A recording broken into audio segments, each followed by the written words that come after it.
ಬೆಂಗಳೂರು ಮಂದಿಗೆ ಸರ್ಕಾರದ ಮತ್ತೊಂದು ಗುಡ್ ನ್ಯೂಸ್. ಇಲಾಖೆಗಳಿಗೆ ಓಟಿಎಸ್ ಆಫರ್ ಅನ್ನು ನೀಡಿ ಕೋಟಿ ಕಲೆಕ್ಷನ್ಗೆ ಮುಂದಾಗಿದೆ. ಟಾಪಿಕ್ ಆಯಿತು. ಇದೀಗ ಜಲ ಮಂಡಳಿಯಿಂದಲೂ ಕೂಡ ಆಫರ್ ಅನ್ನು ನೀಡಲಾಗಿದೆ. ಬೆಂಗಳೂರು ಮಂದಿಗೆ ನೋಡಿ ಸರ್ಕಾರದಿಂದ ಮತ್ತೊಂದು ಗುಡ್ ನ್ಯೂಸ್ ಸಿಗ್ತಾ ಇದೆ.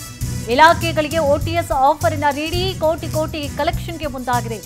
ಟಾಪಿಕ್ ಆಯಿತು. ಇದೀಗ ಜಲ ಮಂಡಳಿಯಿಂದಲೂ ಕೂಡ ಆಫರ್ ಅನ್ನು ನೀಡಲಾಗಿದೆ. ಕಾಂಗ್ರೆಸ್ ಸರ್ಕಾರಕ್ಕೆ ವಸೂಲಿ ಮಾಡೋದು ಚೆನ್ನಾಗಿ ಗೊತ್ತಾಗಿದೆ.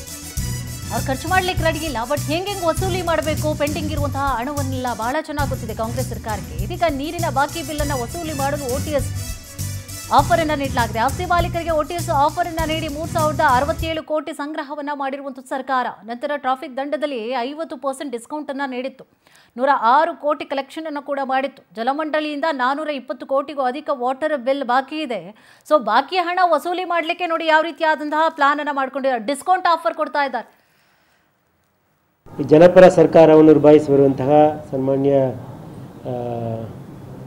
ಮುಖ್ಯಮಂತ್ರಿಗಳು ಮತ್ತು ಸನ್ಮಾನ್ಯ ಉಪಮುಖ್ಯಮಂತ್ರಿಗಳು ಡಿ ಕೆ ಶಿವಕುಮಾರ್ ಸಾಹೇಬ್ರವರ ಒಂದು ನೇತೃತ್ವದಲ್ಲಿ ನಮ್ಮ ಜಲಮಂಡಳಿ ವತಿಯಿಂದ ಸಾರ್ವಜನಿಕರಿಗೆ, ಬೆಂಗಳೂರು ನಾಗರಿಕರಿಗೆ ಅನುಕೂಲ ಆಗಬೇಕಂತ ಹೇಳಿ one time settlement scheme BWSSB ಜಾರಿ ಮಾಡೋಕ್ಕೆ ಮುಂದಾಗ್ತಾ ಇದ್ದೀವಿ. ಪ್ರಮುಖವಾಗಿ ಇದರಲ್ಲಿ ನಮ್ಮ ಜಲಮಂಡಳಿಯಲ್ಲಿ ಈಗಾಗಲೇ ಏನು ಬಾಕಿ ಇಟ್ಕೊಂಡಿದ್ದಾರೆ ಅವರಿಗೆ ಈಗಾಗಲೇ ಬಡ್ಡಿ ಮತ್ತು ದಂಡ ಏನು ಬಂತು ಅದನ್ನು ಮನ್ನಾ ಮಾಡಿ ಕೇವಲ ಅಸಲು ಮಾತ್ರ ಕಟ್ಟಿದರೆ ಅವರಿಗೆ ನಮಗೆ ಬಾಕಿಯನ್ನು ಮನ್ನಾ ಮಾಡೋದಕ್ಕೆ ಒಂದು ಅವಕಾಶವನ್ನು ಕಲ್ಪಿಸಿಕೊಳ್ಳುವ ಹೊಸ ಯೋಜನೆಯನ್ನು ಸನ್ಮಾನ್ಯ ಉಪಮುಖ್ಯಮಂತ್ರಿಗಳು ಯೋಚಿಸಿದ್ದಾರೆ. ಸದ್ಯದಲ್ಲೇ ಅದು ಬಿಡುಗಡೆ ಆಗಲಿದೆ. ಸೊ ಬಂದ ತಕ್ಷಣ ತಮಗೆ ಸಂಪೂರ್ಣ ಮಾಹಿತಿಯನ್ನು ಕೊಡ್ತೀನಿ. ಈ ಜನಪರ ಸರ್ಕಾರವನ್ನು ನಿಭಾಯಿಸಿ ಬರುವಂತಹ